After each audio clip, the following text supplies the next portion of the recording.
Professional tennis player association পিটিপিএ থেকে সরে দাঁড়িয়েছেন নোভাক জোকোভিচ। সংগঠনের স্বচ্ছতা পরিচালনা পদ্ধতির প্রশ্ন তুলে পদত্যাগ করেন এই সার্বিয়ান তারকা। পেশাদার টেনিস খেলোয়াড়দের অধিকার রক্ষায় 2020 সালে এই সংগঠন প্রতিষ্ঠা করেন জোকো। তবে সংগঠনটির বর্তমান মূল্যবোধের সাথে দূরত্ব বাড়ায়। কেবল টেনিস ও পরিবারের দিকে মনোযোগী হতে চান 24 বার গ্র্যান্ড স্ল্যাম জয়ী এই তারকা। টেনিস কোর্টে র্যাকেট হাতে প্রতিপক্ষের ত্রাসের নাম নোভাক জোকোভিচ। 24টি গ্র্যান্ড স্ল্যাম জয় করা এই তারকা কোর্ট ছাপিয়ে বাইরেও বেশ আলোচিত। 2020 সালে পেশাদার টেনিস খেলোয়াড়দের অধিকার আদায়ে প্রতিষ্ঠা করেন প্রফেশনাল টেনিস প্লেয়ার অ্যাসোসিয়েশন পিটিপিএ।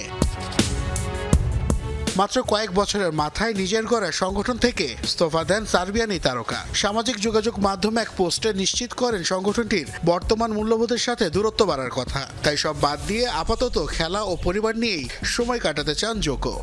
পিটিপিএ প্রতিষ্ঠার সময় খেলোয়াড়দের অধিকার আদায়ে যে স্বপ্ন দেখেছিলাম তার জন্য আমি গর্বিত। তবে এটা স্পষ্ট হয়েছে যে আমার মূল্যবোধ এবং কর্মপদ্ধতি এখন আর সংগঠনের সাথে সামঞ্জস্যপূর্ণ নয়। এখন আমার সব মনোযোগ কেবল টেনিস আর পরিবারকে ঘিরেই থাকবে।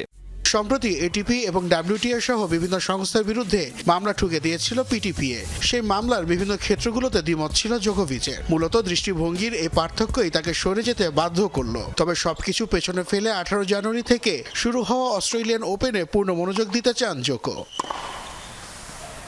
নোভাক জোকোভিচের সরে যাওয়ায় পিটিপিএর ভবিষ্যৎ এখন চ্যালেঞ্জের মুখে। তবে সমর্থকদের প্রত্যাশা মাঠের বাইরের এই বিতর্কের জবাব টেনিস কোর্টে র্যাকেট হাতে দেবেন এই তারকা।